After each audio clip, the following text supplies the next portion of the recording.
Okay, so here's part 2 of writing as separate logs. How'd you do? Good? Cool. By the way, if you've got number 1, then fast forward to number 2 or whatever problem you want to see. Cool? But in the meantime, those who want to see number 1, let's work on it. So tell me what you did. Multiplication, so you downgraded multiplication to addition. So we have ln of x plus ln of e to the power of x. Good. Done? No. Okay. All right. So you took this exponent of x and you brought it in front, so it's now x times ln of e. Good. Finished? Ah, very good. Some of you are remembering that ln is actually representing log base e. So on this particular part, I have basically ln of e can be written as log base e of e, right? Are they inverses of each other? Technically they are, right? That's an exponent problem, exponential, e to the power of 1, and a log base e. Those are the same, so what's going to happen? Good, they're going to cancel. And when they cancel, that means you're technically left with a 1. So in problem 1, you have ln of x plus x.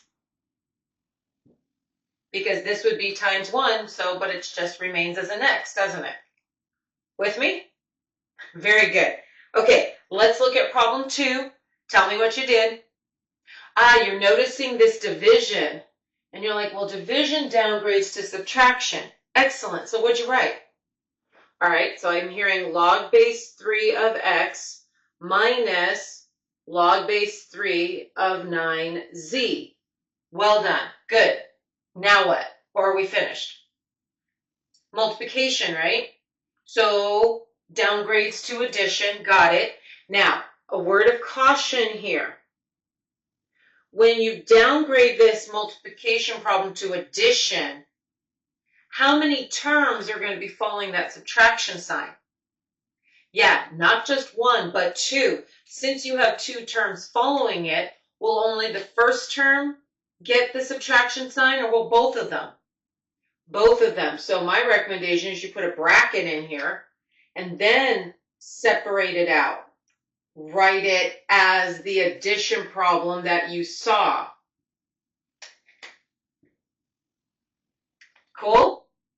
Okay. Distribute. Good. Because like you, I don't want to see the brackets in there. Oh, wait. 9. Perfect square. Good. 3 to the power of 2. Ooh. I almost did it. I almost wrote addition when it should be subtraction. Good.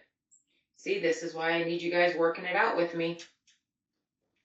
Okay, now are we finished? Good.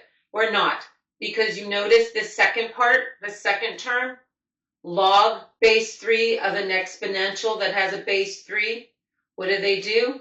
They cancel, just like it did here. So then, I'm going to write my answer over here because I just ran out of board space. So we have log base 3 of x minus 2.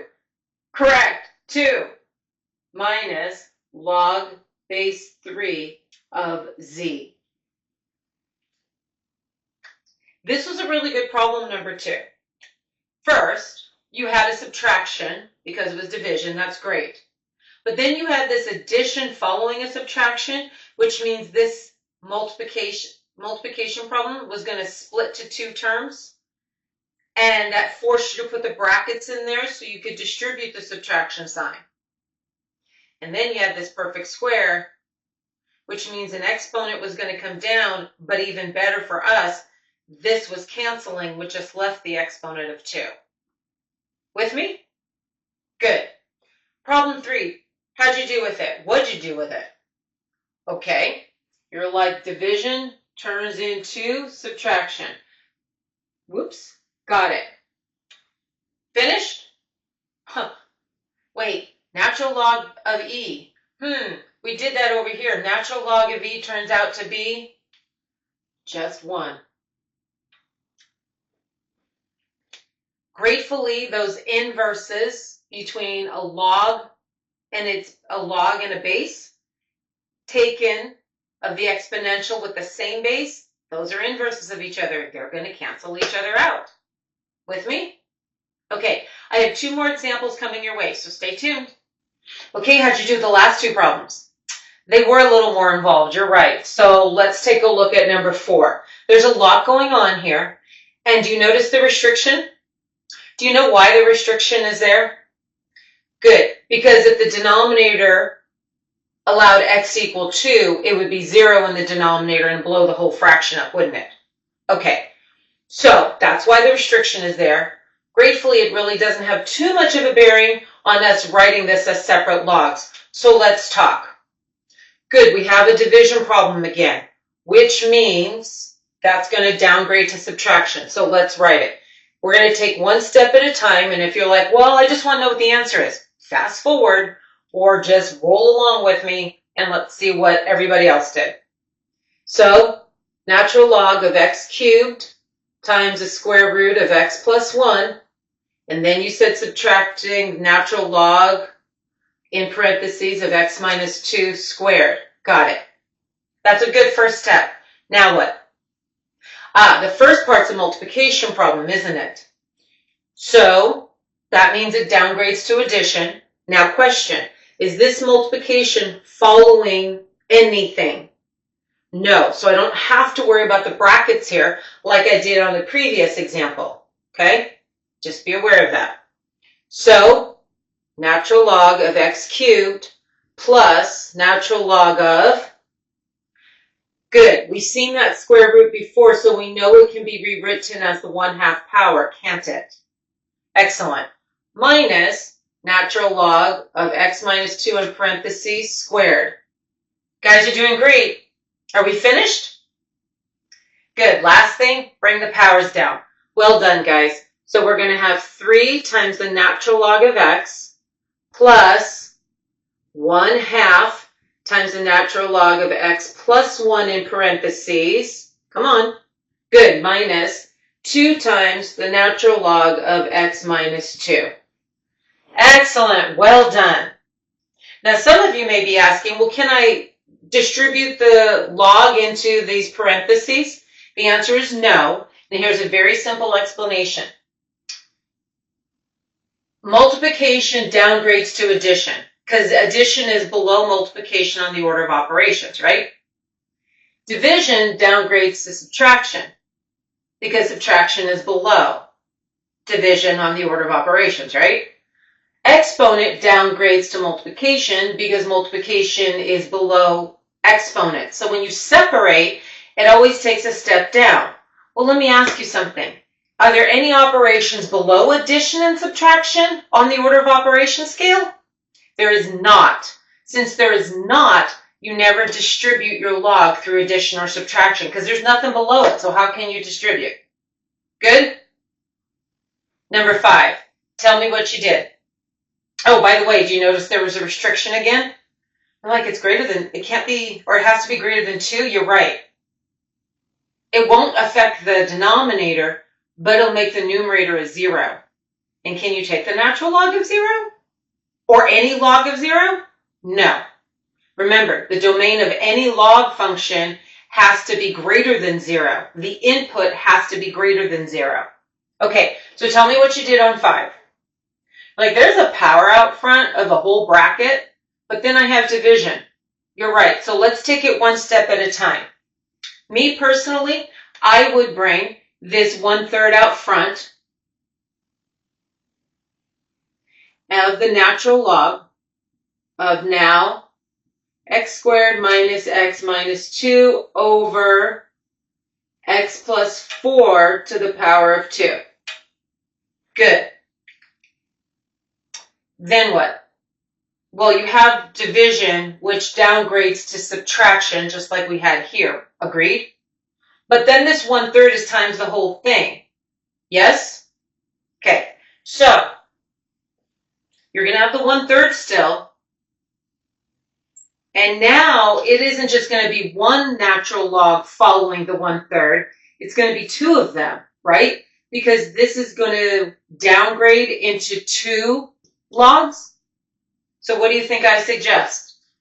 Brackets. Very good. So in the brackets, you have this lovely subtraction problem. Natural log of parentheses x squared minus x minus 2 minus natural log of x plus 4 to the power of 2. Good. Very good. Let me close the bracket off. Now what? Good. That power comes down. By the way, I suggest always checking this. And let me write it over here. We have x squared minus x minus 2. This does factor. But the question is, are the binomials it factored into exactly the same? No. So I couldn't write it like this one over here, where this binomial is to the power of 2. If I could, then I would factor it and rewrite it to a binomial squared. But since it doesn't, I'm leaving it alone. You with me? Okay. Something to always look for. So we have 1/3. We still have the bracket, right? And then in the bracket, what do we have? We have the natural log of this lovely parenthesis of x squared minus x minus 2. Then what'd you do? Minus, good, you brought the power of 2 down. And I have the natural log of the parentheses x plus 4. Very good. Let me close off the bracket. And last but not least, we never leave the brackets. We have to get rid of them. That's simplifying. Get rid of them. So this 1/3 is going to be distributed. Agreed? So tell me what to write. Okay, 1/3 natural log of the quantity x squared minus x minus 2. Good. Minus. Now you're going to have 1/3 times this 2. 2/3 times natural log of x plus 4. Excellent. Does this make sense on problem 5? Good. So problems 4 and 5 were a little more involved. You might want to rewind and look at them again. All right. Make sure you keep your rules handy. So when you are downgrading them by splitting them apart, or you're upgrading them by putting them back together, right? You know how to do it. And yeah, have fun with them. Catch you on the flip side.